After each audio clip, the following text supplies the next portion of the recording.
What is up, you guys? R.A.Moreno here with another reaction video. I'll go back to college in about two and a half weeks. This is 4 True College Horror Stories by Mr. Nightmare. I love Mr. Nightmare, man. I just can't stress that enough. He's such a good storyteller. He has the perfect voice for it. He's like the Morgan Freeman of scary storytelling.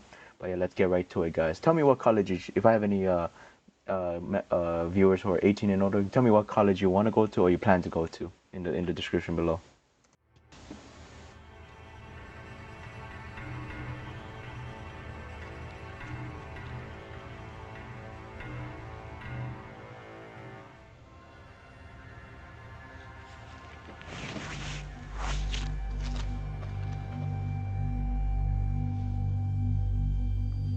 It was my first year of university. I had just finished unpacking all of my stuff into my room, and my family had just left. Later on that same day, my roommate finally arrived, and right from the get-go, I knew this kid was the most socially inept person I'd ever met. I introduced myself as Dan, sticking out my arm for a handshake. He paused, looked down at my arm as if he didn't understand at first, then laughed and went, "Oh," and gave me an almost dead fish handshake. I had to ask him for his name since he didn't even tell me when we shook hands. He was Dale. I tried to make small talk, but he just answered my questions with yes or no's, occasionally awkwardly laughing or smiling. Within minutes, we were both just sitting on our beds, on our laptops, not talking to each other. I was upset and planned on requesting to be placed with a different roommate. Anyone would be better than Dale. I thought Dale was just a really awkward kid, but I soon learned he was much more than just that. I met some of the other kids on my floor and they seemed cool, so that was good. I came back to my dorm after looking around campus the first night to find Dale still in the same position he was in when I left. I said, "What's up, Dale?" and he didn't answer. Not to my surprise. It was 9:30, I didn't have anything to do, so I turned out the lamp on my side of the room and went to bed. I didn't actually fall asleep anytime soon though. Dale was on his laptop until 3 in the morning. When he finally closed his laptop, I fell asleep pretty quickly, but I woke up within the hour. The blinds to our room had been opened, and the moonlight now creeping into the room made everything visible, including Dale sitting on the side of his bed, looking at me. I sat up, rubbed my eyes, and said, "Dale, what the hell are you doing?" He whispered back, "Sorry," and laid down. The next morning, I woke up to find Dale had already gotten up. I felt like it was the first time he left the room. It was a Saturday, the first Saturday of the year, meaning orientation and all the campus festivities. During the orientation, as my group was walking by the school gardens, I heard a couple of students ahead of me saying, "What is that kid doing in there?" I saw who they were talking about. It was Dale, literally sitting in the dirt behind a patch of bushes, rubbing the bark of a tree with his hand. The orientation leader didn't notice, otherwise I'm sure she would have said something. I just walked by not saying anything, eventually telling the two kids I overheard that he was my roommate as a way to start a conversation and maybe make some friends. They apologized for me. None of us really knew if it was appropriate to laugh or not, but we did. I made friends with those two kids, and we made plans to get together that night. I also learned when I got back to my dorm that the school found another roommate for me. Things seemed to be turning around quickly for the better. I left the room that night to go meet up with the two kids I met, and when I got back, Dale was sitting on the desk chair facing the door. I said, "Oh, hey, what's up?" He said nothing, very matter-of-factly. I sat down on my bed and opened my laptop, and realized I forgot to lock it. I also realized that all of my emails had been opened. Emails I was pretty sure I didn't even read, and a bunch of folders of mine had been opened. Dale must have snooped through my laptop. When I asked him if he did, he responded no very loudly half a second after I even finished my question. I could read him like a book. This creepy kid was literally going through my computer when I was out. I knew he did it, but I didn't pursue it. I was ready to go to bed, so as I went into my bed to look for my pajamas, I felt like my clothing had all been moved around as well. I knew I'd be out of there forever by tomorrow, so I didn't say anything. I woke up in the middle of the night to the sound of a zipper. I sat up and saw Dale on the ground, going through my bag. I turned the lamp on, this time confronting him about it. He played dumb, saying, "I think you have my toothbrush by mistake." It was the closest thing to wits that he'd shown up until that point. Still, I knew he was lying, and I knew something was wrong with him, so I couldn't get physical with him. The next day, I met my new roommate in the same building, and everything went well. Sunday night, after having a decent conversation with my roommate, who was no social butterfly but was miles better than Dale, we both turned off our lights and went to bed. For the third night in a row, I woke up at some off hour of the night to a strange noise. It was a weird clicking noise. It wasn't consistent, but I'd hear it at least twice every 30 seconds. I got up, hoping to find something innocent, like a heavy bag putting pressure on a weak floorboard, or even a mouse. But as I scoped out the room, I realized the sound was actually coming from the other side of the door. The nightlight in the common area was always on, so when I looked through the peephole, I was able to see the scalp of the person standing on the other side of our door. They were looking down, so I couldn't see their face, but now that I was paying attention, I realized the tiny clicking noises were actually coming from the doorknob. I was sure the person was trying to unlock the door. I dialed the number for the campus police department, and they showed up in under 5 minutes to the common room, and only then did I feel it was safe to open the door. I found the officers to have Dale in cuffs. I had a feeling it was him. I told them everything, that he was my former roommate who was going through my stuff, so I switched dorms, only to find him trying to break into my new dorm. They took him away. I don't know what happened to him after that, but I never saw him again. He either got suspended for the semester or expelled. I got through the rest of my years at university like anybody else. However, the nightmarish experience I had with Dale still pops up in my head every now and then.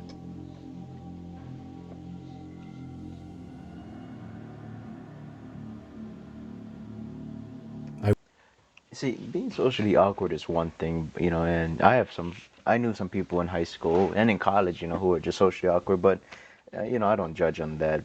They can do whatever they want, but at the same time, if you're going through some stuff, then that's a bit too far. Okay, and yeah, a toothbrush, really, Dale? Or Dave, whatever his name was, but the thing is, guys, like, don't judge others, but at this, just talk to them and get to know them. Like I said, some of those people that you think are weird or unusual, they could be your lifelong friends for you know. I know that for a fact. I've made some good friends over the years, but just by talking to them, guess what? We clicked, and next thing you know, we're good friends even after graduation. So, but let's get to the second story. I went to Binghamton University for 2 years. I quickly made a big group of friends there, and we'd go out every weekend. One weekend on a Friday night in October, when my group didn't have any big plans together, me and 2 other close friends decided to hang out in the school nature preserve by the lake. There was this little clearing on the far side of the lake that was convenient for fires. Since it was so far from view of the school or campus security, kids would sometimes, but not often, come here to smoke pot, drink, and do basically all the other drugs. It was a relatively unknown spot on campus by most, and we liked that about it. Tonight we just brought a bunch of beers, lit a fire, and hung out, having what we referred to at the time as a bro chat. As the night progressed, time seemed to pass quicker as the alcohol began to take effect. Eventually it got to the point where we were all laughing so hard that one of my 2 friends was on the floor rolling in the leaves. That was when my other friend stopped laughing and went, "Shh." We all perked up and listened, and heard the crunching of leaves and branches in the distance. We threw our bottles in the lake since we were all under 21, and it wasn't unheard of for campus police to come through the woods on weekends to catch kids doing drugs. We tucked the rest of the beers into a backpack. I was moderately drunk, so my paranoia was higher than usual. That was probably the case for all of us. The fire exposed us to anyone passing through the woods. But the thing is, this spot was so unknown and far from campus that it was rare to find anybody else that deep into the woods. It sounded like just one person in the distance. The sound of a tree branch snapping not too far away freaked all of us out. None of us were really the confrontational ones from our group, so we were lacking that one person who would have the confidence to stand up and yell out to whoever was out there. Instead, we all just sat in silence, shushing each other. We heard what seemed to be somebody or something circling us. or at least walking around in a C shape around our little campsite. It literally started to feel like we were in the movie The Blair Witch Project, because these sounds in the near distance, like cracking tree branches and leaves crunching on the ground, kept echoing over to our campsite. We laughed about it at first, but I personally soon became terrified of who or what it could be. Out of the blue, a huge thud made all three of us jump. At first I didn't understand, even though I saw what caused the sound. It took me a few seconds to digest the fact that a branch had been thrown into the center of our little fire site.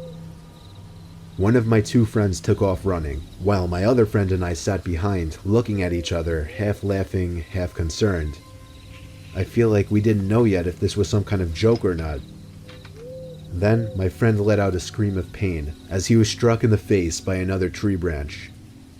I grabbed the backpack, helped my friend up off the floor, and we hauled ass back in the direction of our dorm. When we made it to the road separating the nature preserve from our dorm, we stopped to catch our breath. But whoever was out there proved to be following us when we heard footsteps coming closer to the road. We continued to run back to the dorm, and when we got back to our floor, we found our other friend in his room already. We looked out of his room window down to the woods. There was someone pacing back and forth by the woods, and every time a car passed, they would walk back into the woods.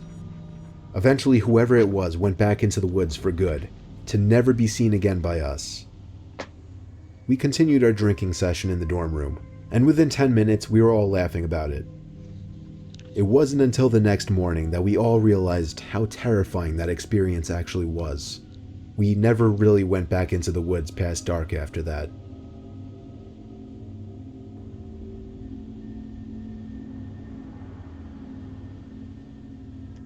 I don't care if I have the whole military with me. I am not going in the woods in daytime either. Man, that's just. But guys, here's the thing. I don't know what age these guys were. Here's the thing. When it comes to like drinking, the U.S. legal law, the legal drinking age in America is 21. I know some people think that rules BS, but you just follow the laws, guys. Once you're 18, you're a legal adult. You know the consequences. But at the same time, if you get caught, you got to deal with the consequence. But I would not go in the woods at night. I'm sorry, I'm not gonna do that. So. But if you are gonna go into the woods, make sure you know the general direction. Make sure I wouldn't go past the entrance of it. So. This takes place during the first week of school, my freshman year at the University of Iowa. I was just starting to get comfortable with my roommate. He was dedicated to the idea of rushing a fraternity, and rush week was starting the next week, but the parties were starting Thursday of the first week. My roommate didn't want to go alone because it would be harder to meet people that way, so he wanted me to go. I happily agreed to go with him. Even though I had no interest in rushing a fraternity, I still had intentions to go to parties. After all, I was attending a party school. My roommate wanted to go to one frat party on Thursday, and then parties at different frat houses on Friday and Saturday. On this Thursday night, we were headed to perhaps one of the lowest ranked frats. I'm pretty sure it was an underground one too. But his logic in attending was to have a backup frat in case the higher ones wouldn't give him a bid. The frat house was really far from campus in a much more slummy downtown area. We pulled up to a corner house, and if it weren't for the blasting music and cars parked everywhere, we would never picture this house as a frat house. It literally looked like they settled with the first house they found. We knocked on the door to immediately be greeted by some short, chubby guy in a white t-shirt holding a Solo cup. His shirt had sweat stains by his armpits and mid-belly area. He told us to come right in. The party itself was in a horribly dimly lit room with probably 50 guys bunched up into the living room. It was hot as hell in there to make it even worse. I think I saw maybe 2 girls at the entire party, neither of them even close to attractive. I gave the party a good 20 minutes, talking with one overweight foreigner after another, all giving off antisocial vibes. Eventually, I waved for my roommate to get ready to leave, but a huge group of guys by the door made us decide to wait a little longer to avoid the awkwardness of leaving early. I continued to drink the cheap beers they were serving. I think I downed 5 cups before I could even feel the buzz. A heavy guy approached me with a tiny bottle in his hand and handed it to me, smirking and saying, "That'll get you shit-faced." I fake laughed and thanked him, expecting him to go away, but he just watched me as if he were waiting for me to drink it. So, I did. It was maybe 2 shots worth of some kind of hard liquor. The guy then started making conversation with me, and every time I hinted that I was trying to get away, he would try to pull me further into this otherwise one-sided conversation. Things started to get really blurry pretty soon. I remember feeling dizzy all of a sudden, and the room seemed to be getting darker. That was the last thing I remember before waking up in a dark room, laying in a bed. I could hear the sound of music muffled behind closed doors, so I knew I was still in the frat house. It was a very dark room, however I could still make out certain furniture in the room, and a small closet door, not much else though. But even over the blaring music, I heard the sound of a plastic bag being crunched from the closet, as if somebody had stepped on it by mistake. I ran out of that room and down the stairs back to the overcrowded living room. I found my roommate and pushed him out the front door, past the group of guys still standing in a circle right next to it. During the car ride back to campus, I told my roommate I was drugged. He almost called the cops, but I said it would be foolish and pointless. My roommate then asked me an awkward question. Was I taken advantage of? I didn't feel any type of pain, and my clothes were all still on the same, so I assumed not. When I did a time check, I realized I'd only been out for maybe 10 minutes before waking up. Whatever the guy gave me must have been a dud or something, thank God. That was my college experience of attending an underground ghetto frat party, and it remains to be my scariest life experience. Okay, yeah, just my point exactly. Do not underage drink, and even if you're given a drink by a stranger, don't take it, guys. I would highly recommend just take your own water bottle with you with a cap on, so that way you don't have the risk of being drugged. Okay. Luckily, nothing happened to the guy, as far as I can tell you from the story. But yeah, if you're gonna go to a party, make sure you go with people that you know, that you're safe, that you trust and are safe with. I would go in groups of 3 if I were you, and just be careful for either guy or girls. Please be careful. So, never never accept drinks from strangers. We never accepted candy from strangers as a kid. Never accept drinks from a stranger. Never accept anything from a stranger.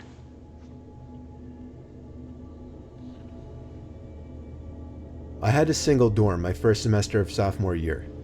It was in the corner of the floor, kind of secluded from the rest of the dorm rooms, since it was in its own little section. You had to turn a corner to even see the door. It was nice because I'd be able to still talk with friends on my floor, invite people over to my room, and still have privacy when it was time to do homework or go to sleep. A few weeks into the semester, while studying for a bio exam, the silence was interrupted by a noise. It took me a bit to realize it was a light tapping on the door. It was so light that I almost didn't even hear it. I yelled, "Come in," but the door didn't open, so I got up to open it. Nobody was there. I walked around the corner to look down the hall. Nobody. Somebody was obviously messing with me. I went back to my bed and continued studying, this time leaving the door open. Nobody came back. The next night, a few minutes after shutting the lamp in my bedroom to go to bed, the tapping on the door returned, only this time it was much louder, more of a knocking sound. I called out, "Who is it?" and again the knocking stopped and nobody answered. I got out of my bed quickly and opened the door to see my small private corridor was void of any people. Again, I ran the 10 feet from my door to the corner to look down the main hallway of the floor. Nobody. The next morning, I asked some of the other kids in the dorm if they had been messing with me. Everyone said no. The next night, I woke up after having been asleep for 3 hours. Someone was knocking on my door again, this time louder than ever. I had trouble deciding whether to open the door or not this time. With a bout of courage, I hopped up and opened the door. Nobody was there as I was expecting, but this time I full-on sprinted down the tiny corridor isolating my room, and when I turned the corner, I saw the back of somebody disappearing behind the far corner on the opposite side of the hallway. I ran as fast as I could down the hallway, and as I turned to the next hallway where I saw the person a few seconds earlier, I saw a door at the end of the hallway shutting. It wasn't a dorm room, it was a bathroom. I felt like I was ready to confront whoever this joker was. so I pushed open the bathroom door with force. The light was off. I turned it on expecting to see somebody hiding in there, but I didn't see anyone.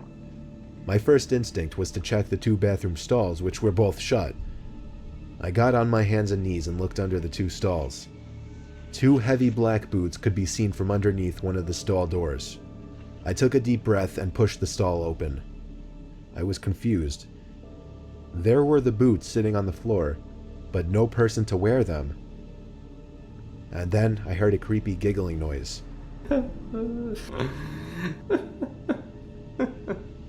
Not a feminine or childlike one. It was a kind of laughing that I could only imagine to be that of a really old crazy man.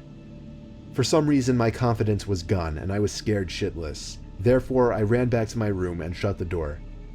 I hopped back in my bed and started texting every friend I had. Of course everybody was asleep though. The knocking happened one more time that night. I ignored it. It went on for about 30 seconds before whoever that person was finally gave up. I spoke to everybody on my floor the next day. Nobody else heard any knocking, and everybody swore they weren't pranking me. Everybody seemed sincere. I don't know why this person chose to harass me, or who this person was. Judging by the boots and the laughing I heard, this was an older man though, and that disturbs me. Man, that's just not man. College is a very unique experience, you guys. I mean, if you go to college, I'd put on a link in the description. Put on the description what college you plan to go to or you go to, and tell me about your scary experience, or whether actually tell me about your scary experience in school in general, and also.